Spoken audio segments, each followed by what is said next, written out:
ტახირ არველაძემ მას ჯერ კიდევ 92 წლის მოწვევის პარლამენტში კირილე მიმინოშვილი შეარქვა. დავით კლდიაშვილის ნაწარმოების გმირთან მას მხოლოდ უნებლიე ქცევები და მერყევი ხასიათი აკავშირებდა. ყოველთვის იყურებოდა მუშტებზე და როგორღაც ახერხებდა ყველა ხელისუფლების ნდობის მოპოვებას. ზუსტად 22 წელია საზოგადოება ამ ადამიანის კარიერულ აღმასვლას აკვირდება. აკაკი კაკო კაკი ბობოხიძე 22 წლის განმავლობაში ხან უზენაესი საბჭოს წევრი გახდათ, ხან დეპუტატი და ხანაც იმერეთის მხარეში პრეზიდენტის რწმუნებული. ბობოხიძე ასეთ წარმატებას, როგორც ჩანს, ჟურნალისტების და პოლიტიკოსების ცემით აღწევს. თანაც ისე, რომ ამისთვის მის წინააღმდეგ აღძრული არც სისხლის სამართლის საქმე უნახავს ვინმეს და არც საყვედური უთქვამს ზემდგომს. პირიქით, ბობოხიძე ასეთი ტიპის ქცევით მავანთა ნდობის ხარისხის გამსაზღვრელი კოეფიციენტის უმაღლეს ნიშნულამდე აწევას ახერხებს. ხშირად საუბრობენ მის თანამდებობის პირისთვის შეუფერებელ ქცევაზე, მაგრამ ხაზს არავინ უსვამს იმ ამინს, რომელსაც ძმები ლევან და კაკო ბობოხიძეები ხონის რაიონში ქმნიან. კაკოია და ანატომიაში.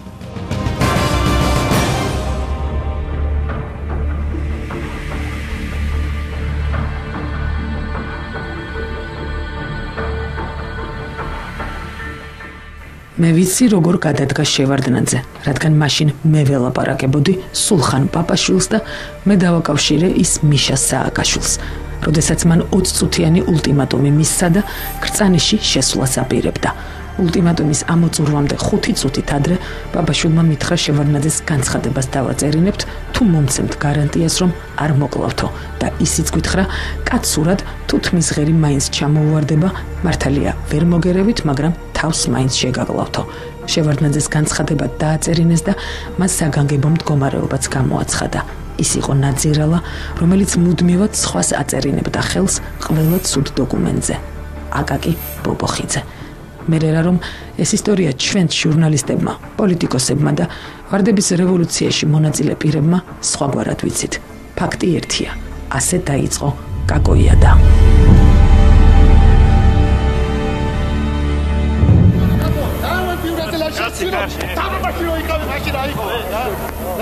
პარლამენტი. სახელი მიღებულია ფრანგული სიტყვიდან პაღლე, რაც ლაპარაკს ნიშნავს, ლაპარაკის პროცესს, განხილვას. ტერმინი შემოღებულ იქნა იმ შეხვედრების აღსანიშნავად, სადაც მიმდინარეობდა განხილვა.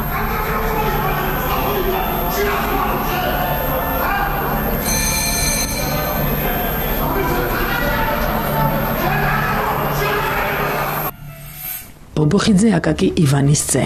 არჩევის ფორმა მაჟორიტარი საარჩევნო ბლოკი ერთიანი ნაციონალური მოძრაობა გამარჯვებული საქართველოსთვის საარჩევნო უბანი 59 ქუთაისი საქმიანობა პარლამენტში ფრაქცია ერთიანი ნაციონალური მოძრაობის წევრი გარემოს დაცვისა და ბუნებრივი რესურსების კომიტეტის თავმჯდომარე პირადი ინფორმაცია დაბადების თარიღი 1964 წლის 14 სექტემბერი დაბადების ადგილი ხონი სოფელი გორდი ოჯახური მდგომარეობა დაოჯახებული ყავს მეუღლე და 2 შვილი. განათლება უმაღლესი სასწავლებელი თბილისის ივანე ჯავახიშვილის სახელობის სახელმწიფო უნივერსიტეტი, სპეციალობა მათემატიკა, კვალიფიკაცია მათემატიკის მასწავლებელი. 1986-87 წლებში გახლდათ წულუკიძის დასწრებულ დაუსწრებელი საშუალო სკოლის ფიზიკა-მათემატიკის მასწავლებელი. 86-88 წლებში ქუთაისის პოლიტექნიკური ინსტიტუტის ასისტენტი. 88-90 წლებში ქუთაისის პოლიტექნიკური ინსტიტუტში უფროსი ლაბორანტი. 1990-92 წლებში გახლდათ საქართველოს რესპუბლიკის უზენაესი საბჭოს წევრი. 92 წელს საქართველოს რესპუბლიკის სახელმწიფო საბჭოში წამყვანი სახელმწიფო მრჩეველი. 92-დან 95 წლამდე გახლდათ საქართველოს პარლამენტის წევრი. 98-დან 2001 წლამდე საქართველოს სახალხო დამცველის აპარატში საქართველოს სახალხო დამცველის წმუნებული მთავარი სპეციალისტი. 2001-დან 2004 წლამდე აკაკი ბობოხიძე საქართველოს პარლამენტის წევრის სტატუსით სარგებლობდა. 2004-2005 წლებში ასევე გახლდათ პარლამენტის წევრი. 2005 წელს აკაკი ბობოხიძე იმერეთის სახელმწიფო რწმუნებულის აპარატში სახელმწიფო რწმუნებულის სტატუსით სარგებლობდა. 2006 წელს გახლდათ საქართველოს თავდაცვის სამინისტროში ეროვნული გვარდიის დეპარტამენტის უფროსი. 2006-2007 წლებში ბობოხიძე იმერეთში სახელმწიფო რწმუნებულის სტატუსით ბრუნდება. 2007-2008 წლებში აკაკი ბობოხიძე უკვე გუბერნატორი გახლავთ. 2008 წელს ის გახდა საქართველოს მე-7 მოწვევის პარლამენტის წევრი.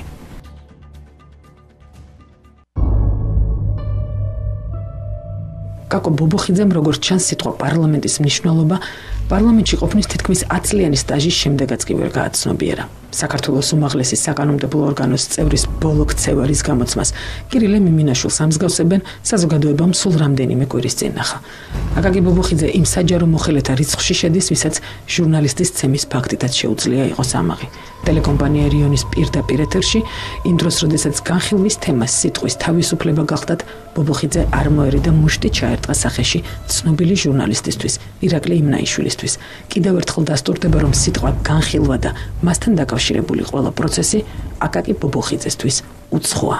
კარგად მახსენდება თქვენი კოლეგა როგორ ცემა პირდაპირ ეთერში, რომ იმის შემდეგ ინგლისშია გადახვეწილი და როგორ მოქალაქეობაც მიიღო და დარჩა ის. აი სწორედ ბობოხიძეების ნაირებმა განდევნეს ის ამ ქვეყნიდან, ეს ამ ადამიანის ბრალია მათ შორის.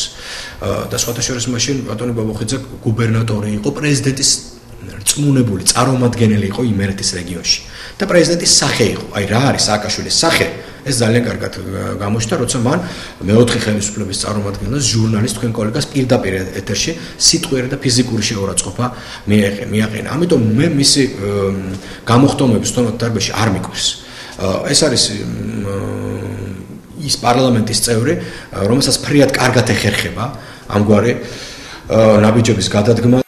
2011 წლის 5 მაისის მდგომარეობით აკაკი ბობოხიძის დეკლარაციაში შემდეგ მატერიალურ და არამატერიალურ ქონებას ხვდებით. ბობოხიძის სახელზე რეგისტრირებული საცხოვრებელი სახლი თბილისში, დიღომში, მესამე კვარტალში 80 კვადრატული მეტრის ფართობით. მისი მეუღლის ნანა გოდერძიშვილის სახელზე ირიცხება საგარეჯოში, ქურდიანის 10-ში 350 კვადრატული მეტრი. ასევე ნანა გოდერძიშვილს ეკუთვნის სასოფლო-სამეურნეო მიწის ნაკვეთის საგარეჯოში 45,000 კვადრატული მეტრის ოდენობით. აკაკი ბობოხიძის სახელზე რეგისტრირებული სასოფლო-სამეურნეო მიწის ნაკვეთი საქართველოში, ცხეთაში, ლისში და მუხაწყაროში ფართობით 1200 კვადრატული მეტრი. ნანა გოდერძიშვილის სახელზე რეგისტრირებული სასოფლო-სამეურნეო მიწის ნაკვეთი საგარეჯოში ასევე 1200 კვადრატული მეტრი. აკაკი ბობოხიძის და ნანა გოდერძიშვილის სახელზე ირიცხება საცხოვრებელი სახლი ვაშლიჯვარში 230 კვადრატული მეტრის ოდენობით, მშენებარე კორპუსში.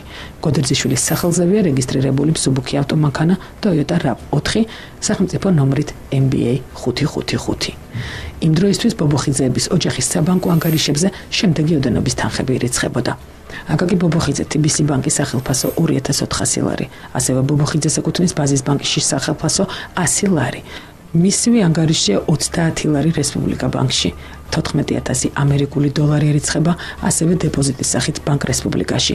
16,000 დოლარი, ასევე დეპოზიტის სახით ბანკ რესპუბლიკაში.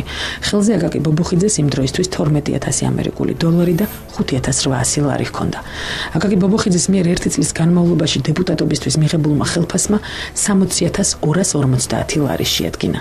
გარდა ამისა, იმავე წელს გაუფორმებია ნასყიდობის ხელშეკრულება ბინათმშენებლობაზე, რაც 90,000 დოლარი დაუჭდა და აქვე გასავლის მითითებულია 50,000 დოლარი. რაც შეეხება სხვა შემოსავალს და გასავალს, ბობოხიძის მეუღლეს ნანა გოდერძიშვილს სასოფლო-სამეურნეო პროდუქციის რეალიზაციით 38,000 ლარი მიუღია. აკაკი ბობოხიძე იხდის სწავლის ქირას 1,600 ლარს, ქონების გადასახადს 2,000 ლარს და ასევე ბობოხიძესვე გადაუხდია რემონტის ფული, რამაც 28,000 ამერიკული დოლარი შეადგინა. თუმცა როგორც ირკვევა, ეს ბობოხიძეების ოჯახს რიცხული ქონების და შემოსავლების სრული მონაცემები არ არის. იმ 8 თვის განმავლობაში, რაც იმერეთის სამხარეო ადმინისტრაციაში ვიმუშავე, განცხადების დაწერა მომიხდა 3 ჯერ. აკაკი ბობოხიძე საერთოდ ქუთაისში როცა ჩამოვიდა, მე მხედველობაში მაქვს უკვე მეორე გუბერნატორობა. გავრცელდა მაშინვე ინფორმაცია, რომ მას აქვს საკმაოდ სოლიდური ვალები და ეს ვალი დაახლოებით 250,000 ლარზე მეტია, იმიტომ რომ მეგობრებთან ერთად რაღაც წარუმატებელი ბიზნეს პროექტი გამოუვიდა და გადავარდა და ფული უბრალოდ იძულებული გახდა, რომ ბანკის ესხები აეღო და დაეფარა ის რაღაც დავალიანებები. და გუბერნატორობის ვადის დასრულების ჟამს, როცა ის ქუთაისის მაჟორიტარი ხდებოდა, მას უკვე ეს ვალები აღარ ჰქონდა. ის ასევე ესე იგი, მან შეძლო ძალიან მოკლე ვადაში დაახლოებით წელიწადი იყო ალბათ გუბერნატორი მეორე ვადით, თუ შეიძლება ცოტა მეტი, ნამდვილად ვერ გეტყვით. მან მოახერხა ამის დაფარვა და ქუთაისში უბრალოდ ყველა მიცოდა, რომ ყველა ტენდერი რაც იმართებოდა და მაშინ ქუთაისის კეთილმოწყობაზე საკმაოდ დიდი ოდენობის თანხები მოდიოდა, ამიტომ ქუთაისის მაჟორიტარი იყო ნინო ბურჯანაძე და ის ლობირებდა იმას, რომ ქუთაისის კეთილმოწყობაზე საკმაო რაოდენობის თანხები გამოყოფილიყო. ბობოხიძემ წარმატებით მოახერხა, რომ მოეშორებინა თანამდებობიდან ქუთაისის მაშინდელი მერი, რომელიც იყო ნინო ბურჯანაძის ახლო მეგობარი. ამის შემდგომ ბობოხიძე ნიშნავს ქუთაისის მერად თავის სიყრმის მეგობარს ხაზგასმით მინდა გითხრათ, რომ სრულიად არაკომპეტენტურ ადამიანს ნიკო გაჭკაჭიშვილს და ფაქტიური მერი ქუთაისის ხდება აკაკი ბობოხიძე. ანუ მის ხელშია ყველა ის ტენდერი, რომელიც ქუთაისის კეთილმოწყობისათვის იმართება და ქუთაისში ყველა მიცის, რომ ერთ-ერთმა ასეთმა ფირმამ იბერია 21-მა მას ამ ტენდერების მოგების სანაცვლოდ მადლიერების ნიშნად გარდა იმისა, რომ მათ შორის რაღაც ფინანსური გარიგებებიც იყო, გორჩი საკუთარ მამა პაპისეულ სახლში საცურაო აუზიც კი აუგო საკმაოდ ძვირადღირებული. აკაკი ბობოხიძეს და ქუთაისის ამჟამინდელ და იმერეთის ამჟამინდელ ხელმძღვანელობას ყავთ ერთი საერთო მფარველი და ეს გახლავთ ძალიან ახლომდგომი პრეზიდენტთან, ბერი პრეზიდენტის ადმინისტრაციის უფროსი დათო ტყეშელაშვილი. სწორედ ის ლობირებს აბსოლუტურად ყველა საკითხს, რაც არის ქუთაისში, მას აქვს ბიზნესწილები ქუთაისის მერთან ერთად. და აკაკი ბობოხიძეს რაც შეეხება ის ისევ მონაწილეობს მსგავს გარიგებებში, იმიტომ რომ გარკვეულწილად არის ჩართული მერთან ერთად და დათო ტყეშელაშვილთან ერთად აი ამ კორუფციულ სქემებში. მარტო ბრძანება არ არის საკმარისი. უნდა მიგისაჯონ, რომ იმერეთში, ანუ ჯოჯოხეთში წახვიდა რწმუნებულად. ეს განცხადება აკაკი ბობოხიძემ ერთი თვით ადრე გააკეთა გუბერნატორის პოსტზე დანიშვნამდე პარლამენტში. როგორც ანატომიის ადგილობრივმა ჟურნალისტმა იმერეთის რეგიონში მცხოვრები პირებისგან გაარკვია, ბობოხიძემ გუბერნატორობის პერიოდში საკმაოდ წარმომადგენლობითი კაპიტალი დააგროვა. სწორედ ამ პერიოდს უკავშირებენ ბობოხიძის ყოფილი გუნდის წევრები იმერეთის გუბერნატორის არადეკლარირებულ შემოსავლებს. ყველაზე გრანდიოზული დივიდენდი ბობოხიძის წილად, როგორც ადგილობრივები პირად საუბარში აცხადებენ, მაინც ეგრეთ წოდებულ ქუთაისურ შარდენზე მოდის, რომლის რეაბილიტაცია აღშენებლობისათვის სახელმწიფო ბიუჯეტიდან 30 მილიონი გამოიღო. მაგრამ შესასრულებელი სამუშაოების შესარჩევი ტენდერის არ ჩატარებისა და პირდაპირ დავალების წესით კომპანია თბილისის შემოყვანაზე გაწეული ამაგისთვის რწმუნებულის წილი 15%-ით განისაზღვრა. ანატომიის კონფიდენციალური წყარო იმას აწყობა, რომ ეს კომპანია ეგრეთ წოდებული სმეტის შედგენისას ყველა მშენებლობიდან 15%-ს სულ გრძელად აძლევს პროკურატურას. გავრცელებული ინფორმაციით კაკო ბობოხიძის ანგარიშზე მოდის ასევე ქუთაისში წარმატებით მომუშავე ბრენდისგან ელიტ ელექტრონიქსისგან მიღებული 20%-იანი წილი, რაც ამ კონკრეტულ ფირმას ქალაქში მუშაობის ნებართვის ფასად დაუჯდა. იმერეთის რეგიონის ერთ-ერთ კუთხეს უკვე არახონს არამედ კაკოეცს ეძახიან. კაკოეცს მთის ქაჯი, ბენ ლადენა და ღელეს მარჩვი მართავენ. ეს ზედმეტსახელები როგორც ხონელებისთვის, ისე ძმე ბობოხიძეებისა და მათი მამიდაშვილის ვალერი ყურაშვილისთვის ამ უკანასკნელმა პირადი მცხოვრობიდან მხარის სამეურნეო ნაწილის გამგეობამდე მიაღწია, უცხო ნამდვილად არაა.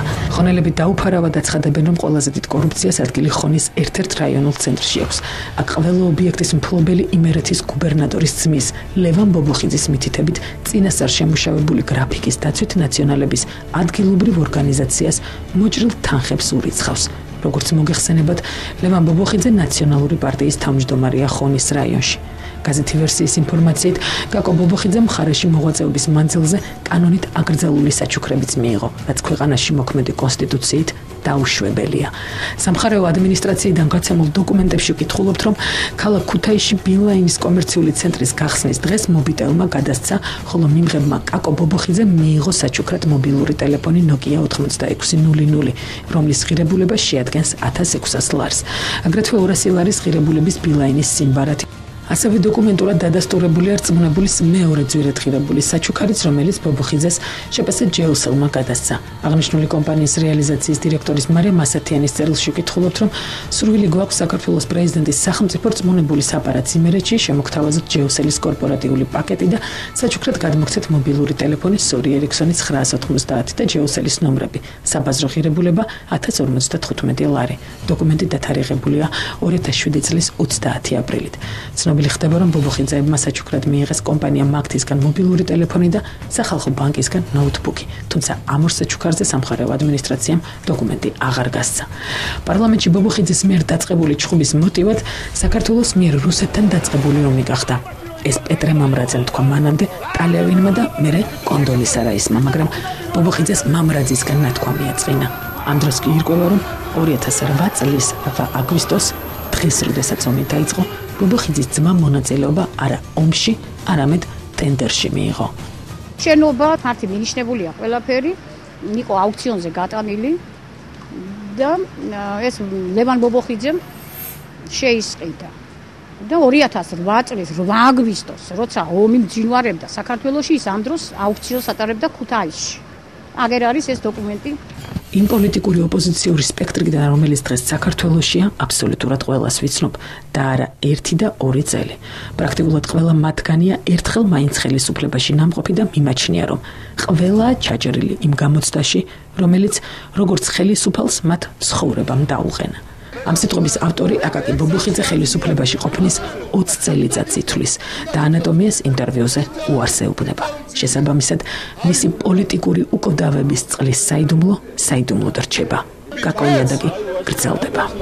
სხვათაშორის, აი ერთი ხიდან მოწყვეტილი 2 ვაშლია ბატონო გიორგი. და ეს ბუნების გარდაუვალი კანონია. და ამას თქვენ რო გონიათ, რომ მიხეილ სააკაშვილი არის ღმერთი და ის უსრულელყოფს, ჩვენ ასე არ გონიათ. 20 წელი ხელისუფლებაში, დეპუტატების და ჟურნალისტების ცემის, ბიზნესწილების სწორად მართვის და ომის დროს ტენდერებში მონაწილეობის ხარჯზე. იქნებ მხოლოდ მას მოსდის თავში ისეთი იდეები, როგორიც პარლამენტის შენობის ქუთაისში გადატანაა. იქნებ ის არის ერთადერთი, ვისაც პრეზიდენტი უსიტყვოდ ეთანხმება. იქნებ ის და პრეზიდენტი გვანან ერთმანეთს. იქნებ ამაშია მისი პოლიტიკური უკვდავების წყლის საიდუმლო. შემდეგ პარასკევამდე მოუფრთხილდეთ საკუთარ ანატომიას.